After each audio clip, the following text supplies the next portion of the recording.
Thank you very much, Dr. Kaili. Significance of today is that it's not every day that any of us in the continent gets to see Ndatekar and his delegation on African soil. That South Africa hosts the symposium is also fitting and proper. That it enhances our national intent to relook and to re-establish DINEL, but also remember DINEL is not a single company. DINEL is made up of different groups of companies which have an interest of contributing towards what then becomes known as DINEL. DINEL does not function better or well without a very strong arms group. And that is why in the last few weeks you have heard us hard saying that one, we are re-imaging and possibly we will have to re-establish and reimagine DINEL as it was. We're also looking at whatever weaknesses may have been there in the sharp end of AMSCO, but we are also talking to Cabinet to ensure that in the re-establishment of the necessary technologies we upgrade, our own equipment as the National Defence Force, we bring in new technologies. But with that, you are not going to reinvigorate the South African defence industry without giving a challenge to universities such as the one I'm associated with, CPUT technology. It's about technology. This symposium is about technology. It is about enhancing capacity whilst protecting lives, to protect other lives. So it is important for us to be hosting this. It is the first time that Africa hosts. We hope we do not disappoint, and we also hope, Under Secretary, that when there is a chance for an ENCO, that South Africa can raise the hand again, even in a different platform, just so that we can say that greater effort coming from SADC, we will host and we will make sure that what is important for the children of Africa is always put at the right tables. And those are the decision-making tables that all of us are scurrying for. For the right reasons, make sure that lives and our children's futures are defended, even before they are threatened.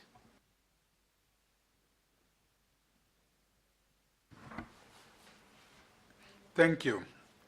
It is practically impossible to add anything to what my distinguished elder sister, Her Excellency, the Minister of Defense, has said. But let me add that how important it is for United Nations that this is the first time that this symposium is being held in Africa, and that too in Republic of South Africa. So that is a very important significance for me. You yourself pointed out that United Nations works in hostile, challenging, unpredictable environments with new threats emerging practically every day. And this is the time when we need to ensure that, as the Minister pointed out, our peacekeepers who protect others are themselves protected from the threats which are emerging. That they have the best support for their medical care if they are attacked or if they are injured. That we enhance the effectiveness of peace operations through better use of data, through better information gathering, and that while becoming more effective, we ensure that the environmental footprint of our peace operations is minimized, and we have a positive legacy, positive impact on the communities that we serve. And that is why this technology forum will look at 5 major areas: protecting peacekeepers, information-driven peace operations, integrated training and capacity building, ecological responsibility, and telemedicine, to arrive at what we say informed, aware, and therefore effective. So that is the theme of this peacekeeping. I look forward, I'm sure, that the symposium will certainly not disappoint. It will actually lead to major positive changes. And we look forward to technology from South Africa, a technology which is more adapted to the conditions in Africa. And this is the reason why we chose South Africa as the first country in Africa where this symposium is being held. While I have the floor, I want to say that I am accompanied by the entire top leadership of the United Nations, which deals with these issues. To my right is Mr. Bernardo Mariano Jr., the officer in charge, Chief Information Technology Officer, Assistant Secretary General.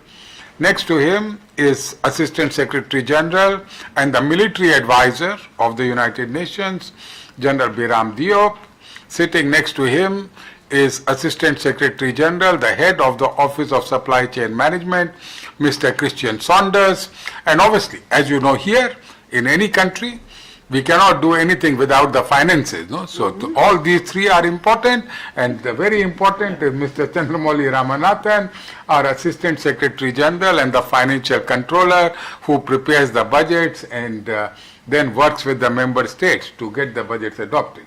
So together, all five of us, we hope that this would be a success, leading us to the peacekeeping of the 21st century with the tools of the 21st century, not the tools of the 19th century or the 20th century. Thank you, Excellency. Thank you, Excellency. Any other takers? Mr. Ritchie? Yes, sir. Good morning, my name's Kevin Ritchie. I'm a freelance writer. I'd like to know, what is the scope of the attendees? How many people are attending, and from how many member countries? And what is the scope of the South African contingent here too as well, Minister? Thank you, Mr. Ritchie. Thank you. Guy Martin here from Defence Web. I'd like to know, can the issues that are being discussed at the symposium be applied to other aspects of the SANDF's operations, such as border security? And what is the relevance of the symposium to South Africa's other peacekeeping operations in countries like Mozambique, which is obviously, it's not a UN mission, but nevertheless it is a peace and stability mission. Thank you. Thank you, Guy. Over to Your Excellency and Minister.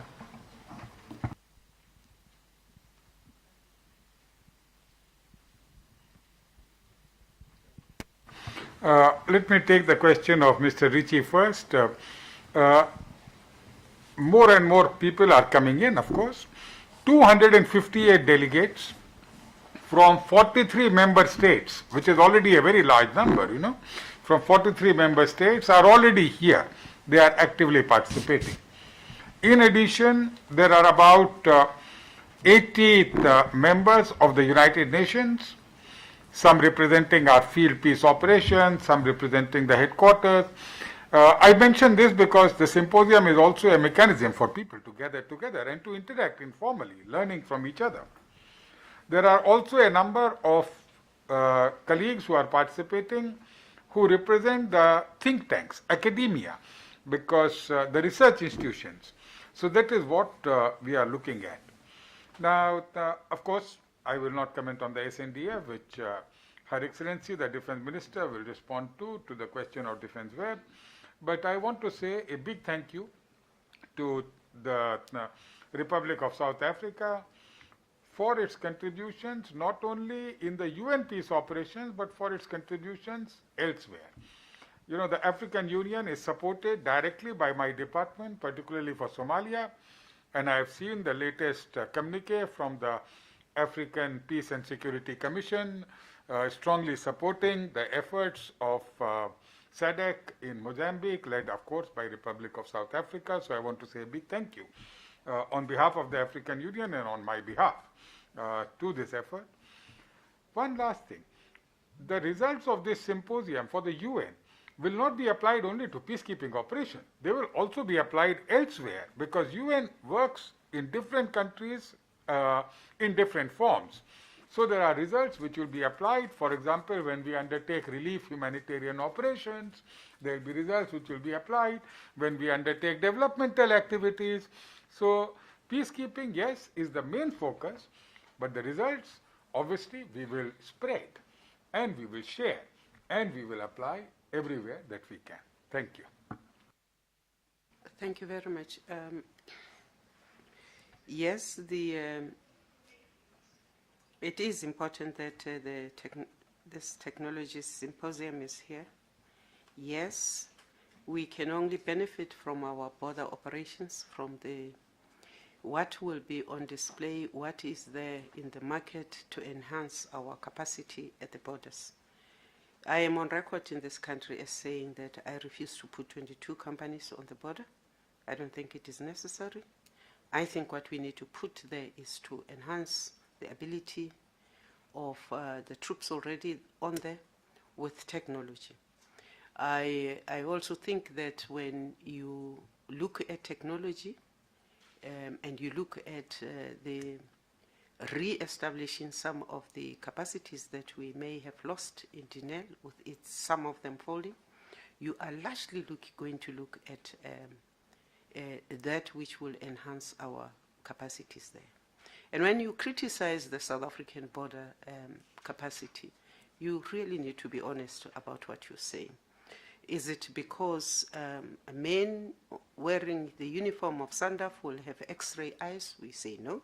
And that is why we say in technology, because most of the stuff that gets smuggled in and out needs that. So we will take care of our troops, we'll take care of their needs, we will make sure that whatever is there and is affordable within our means as the South African National Defence Force, and technology-wise, into the future, we're looking at acquiring. We would want to tell those who have suddenly grown appetite to interfere into our border responsibilities as the South African National Defence Force to think twice, because we do not want South Africans beginning to get and to overreach themselves into areas which do not belong to them.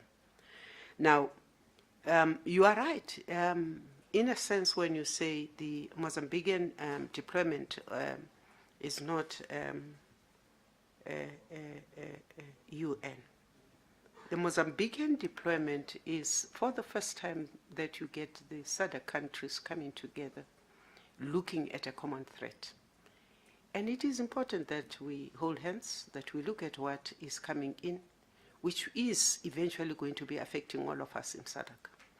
It is also important for us to look at the standby force of Africa, largely composed by Africans. In fact, I will tell you straight that some of us would resent the standby force being made up of countries outside the continent. We are capable of taking care of ourselves. We are capable of ensuring that this continent is not invaded. And therefore, SAMIM, in this particular instance, gives us the first of a regional deployable force. For us, difficult as it is because of technology, because one of the issues in Mozambique is the use of technology. If we get it, we're finished, we're done. And therefore, yes, it is important that we are there, but it is also, as I say, the makings of our first, hopefully a permanent standby force of SADC, which will build up into a standby force of the African Union. We are engaging with the AU as to their inputs into the Mozambican deployment, just as much as we are interacting with them on the TRC missions. So it is important for us to make sure that we, as SADC, continue to recognize our potentialities, our weaknesses, and work on them. And ultimately, I think my brother from Lesotho will agree with me, ultimately, we will deploy even in the regional standby force according to our abilities and our strengths. And that will be what will enhance coordination and cooperation in the region. Thank you. Thank you, Minister. Ladies and gentlemen, I'm calling for the last round. Kaya? Maybe just a quick one from me, Under Secretary General. How concerned are you about the current situation in the DRC with the M23 and Rwanda, especially because when you look at the continent in terms of the missions that you have, I believe it's a bulk of the missions that you have, but how concerned are you, especially when you bear in mind the resources that you must deploy and stuff? Thank you. Thank you. Any second taker, Guy?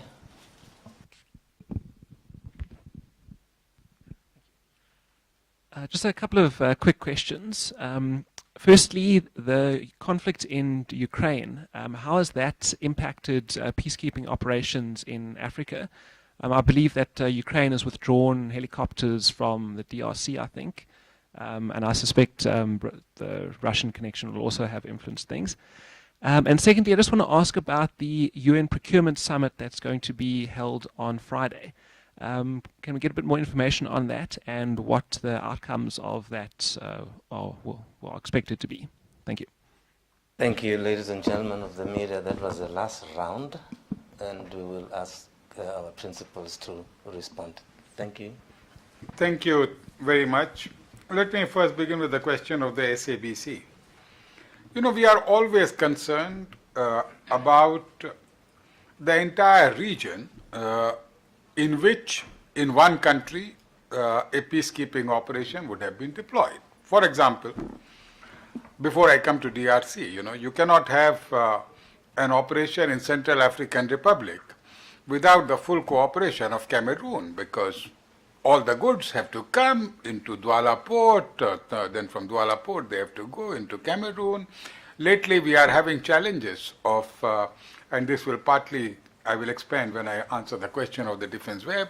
Lately we have been having challenges with fuel, and I will ask ASG of Office of Supply Chain Management to add. I hope that he can have time just after this seminar to go there again. But he had even airlifted fuel.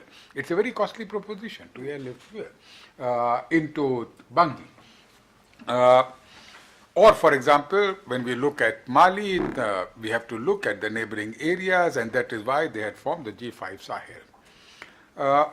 Insofar as Democratic Republic of Congo, and particularly the eastern part, is concerned, obviously we are concerned both about the activities of the armed groups, because the mission has a clear mandate to deal with the armed groups in eastern DRC, and that it is doing to the best of its capabilities in the true mandate of peacekeeping, impartial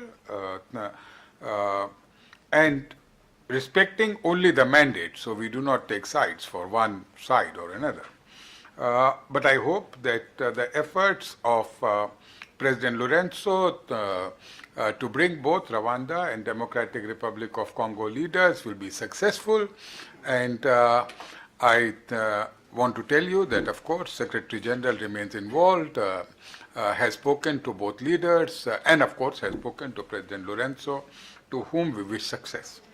But I also want to point out that a lot of material for our mission actually goes through Rwanda, because, you know, we bring material to Mombasa, then Mombasa it goes, that is the easiest route to go through Rwanda into Democratic Republic of Congo. Again, I am very happy that I had requested Mr. Christian Saunders, ASG of Supply Chain, to go to DRC personally to look at the issues before coming here. So he had just arrived today morning at 4 o'clock after visiting DRC. So these are some of the challenges, but yes, I think politically we support President Lorenzo and his efforts, and we hope that good relations will prevail between all neighboring states of the Democratic Republic of Congo, and that the mission will succeed in meeting its mandate.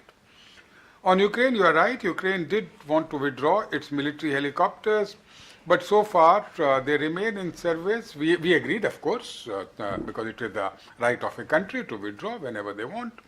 But right now they are still, they have to tell me what is the place where the helicopter should be sent and how, and then we will take care of it. But so far they remain in service. What are the major impacts? Major impacts in Africa are exactly the same which countries are facing. Increasing prices of food, shortage of fertilizer, and increasing price of fuel. And these are the challenges which not only peacekeeping operations are facing, which countries themselves are facing. So I think I want to point out what the Secretary General has done. He created a global crisis response group headed by several member states, and it has a secretariat which is headed by my colleague Rebecca Greenspan from the United Nations Conference on Trade and Development. I, of course, am a member of this Global Crisis Response Group. The Crisis Response Group is really looking to see how the challenges which the developing countries are facing, particularly in 3 areas: food, energy, and finances, can be effectively addressed. So we are making moves towards that. On Procurement Summit, I would, of course, be making a formal inauguration, but really speaking, it is again for Mr. Christian Saunders to see how we can further expand the base of South African providers. Of course, we will always be governed by best value for money, so they have to be competitive. But how we can expand the base of South African providers in different areas, not only information and communication technology, maybe commercial air companies, helicopter companies, fixed wing companies, maybe providers of armored personnel carriers, I don't know. So these are all ways to discuss on that date how to encourage more South African companies, both public sector and private sector, to do business with the United Nations and to participate in our tenders and hopefully to deliver solutions to us. So, Minister, with your approval, if we have a few minutes, I will ask ASG Saunders to add on these questions, and then I will say 2 words in there. Christian. Thank you, Mr. Curry. And I don't really have that much to add on the procurement seminar. The UN system as a whole, so that's not just the UN Secretariat, but UNICEF, UNHCR, their annual purchasing value is about 18 billion, of which we represent nearly close to 3 billion in the Secretariat. We buy thousands of different types of things and services as well every year. There is a lot of innovation going on in Africa at the moment. There's a lot of innovation going on, particularly in South Africa. And we're interested in reaching out to those companies to see if there's a match and we can do business with those companies. At the moment, the annual business from South Africa is about $40 million a year, which is less than 2%. We think the business community in South Africa has much, much more to offer. As I said, we buy anything from foodstuffs to transportation, aviation, vehicles, fuel, pretty much you name it, we purchase it. And we're not just interested in reaching out to the large companies like Denel, but also particularly to small and medium-sized enterprises.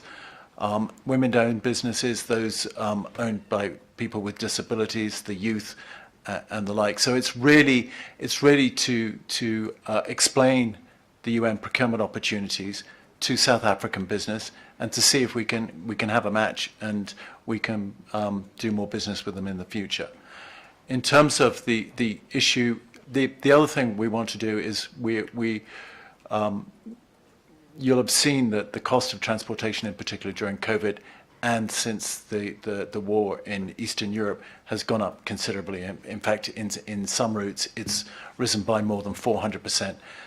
It obviously makes much more sense for us to buy as much as we can in the region and locally, and that also is a big incentive for us to find matches with South African business. It also, of course, contributes to the 2030 agenda and attaining the SDGs.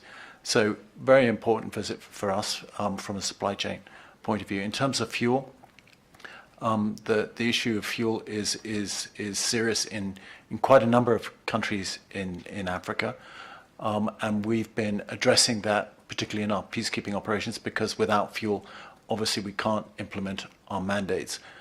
We're also, as Mr. Curry said, we're also looking at alternative technologies in order to reduce the amount of fuel that we use.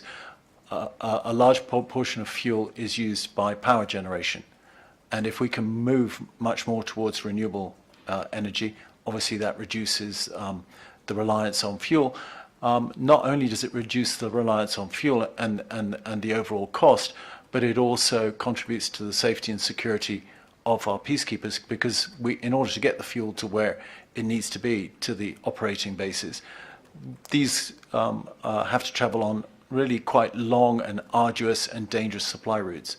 So if we reduce the fuel, we reduce the exposure. We have flown fuel into the Central African Republic recently, and also into Somalia. Obviously, it's something that we don't like to do because of the cost, but we are now planning on a planning horizon of 3, 6, 9, and 12 months, because we think it's going to get worse before it gets better. But all our peacekeeping operations, as of now, do have fuel, and we don't see any stockouts happening in the very near future. I think we've prevented them. Thank you. Thank you, Christian. I want to apologize to the minister and to all of you. I have always greatly respected, continue to respect Republic of South Africa and cherish my friendship. But for 24 years, for one reason or another, I could not visit. So it has been a long gap of nearly quarter of a century for me in coming back to this friendly country. There was a time when I used to speak a little bit of few of your languages, but I want to end, since I am here now for about 18 hours, to say Engiabonga and Nkosi. Thank you very much. Nkosi, Your Excellency, and we missed you over the 24 years. We really did.